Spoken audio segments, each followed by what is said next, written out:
ഒരു stock match hundred ഏതാണ്ട് ഈ ഒരു രൂപയ്ക്കാരട്ടാ. ഇതിൽ അങ്ങനെ വലിയ മോഡിഫിക്കേഷൻസ് എന്നൊന്നും പറയാനില്ല. ഏതാണ്ട് ഇതാണ് ഒരു സ്റ്റോക്ക് മാച്ച് ഹൺഡ്രഡിന്റെ ഒരു രൂപം എന്ന് പറഞ്ഞത്. ഇത് ഇഷ്ടപ്പെടുന്ന ആളുകളുണ്ട്, ശരിയാണ്. പക്ഷെ ഇന്നത്തെ ജനറേഷൻ ഏറ്റവും കൂടുതൽ ഇഷ്ടപ്പെടുന്നത് ഇതേ സ്റ്റോക്ക് മാച്ച് ഹൺഡ്രഡ് കണ്ടോ ഈ ഒരു രൂപമാക്കുമ്പോഴാണ്. ഈ ഒരു വണ്ടിയിൽ എന്ന് പറയുമ്പോൾ എല്ലാവർക്കും RZ അങ്ങനെയുള്ള വണ്ടികളൊന്നും എടുക്കാനായിട്ട് ഫണ്ട് ഉണ്ടാവില്ല, അവരുടെ ആഗ്രഹങ്ങൾ തീർക്കാനും പറ്റൂല. പക്ഷെ ഈ കാണുന്ന മാച്ച് ഹൺഡ്രഡ് ഈ ഒരു രൂപമാക്കുക എന്നുള്ളത് എല്ലാവർക്കും പറ്റുന്ന കാര്യമാണ്. അതുകൊണ്ടാണ് നമ്മൾ ഇങ്ങനത്തെ രൂപത്തിൽ വണ്ടികൾ ചെയ്യുന്നത്. ഇപ്പൊ ചിലവർക്ക് അതിനോടൊരു വിഷമം, അല്ലെങ്കിൽ ഇങ്ങനെ ചെയ്യണം എന്തിനാ, അതിന്റെ രൂപം മാറ്റി മോഡിഫിക്കേഷൻ എന്നൊക്കെ പറയാറുണ്ട്. ഈ ഒരു രൂപമാക്കുമ്പോൾ ആ ഒരു രൂപത്തിൽ നിന്ന് എത്രത്തോളം വ്യത്യാസമുണ്ട്, ഇത് എത്രത്തോളം കാണുമ്പോൾ നമുക്കൊരു ഫീല് തരുന്നുണ്ട്.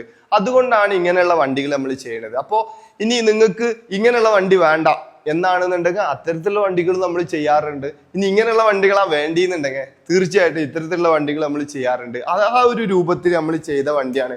റേറ്റിൽ എന്ന് പറയുമ്പോൾ വലിയ വ്യത്യാസമൊന്നുമില്ല. ഇതിന് ഹൈറ്റൊക്കെ കണ്ടോ, നല്ല ഹൈറ്റ് ഉണ്ട്.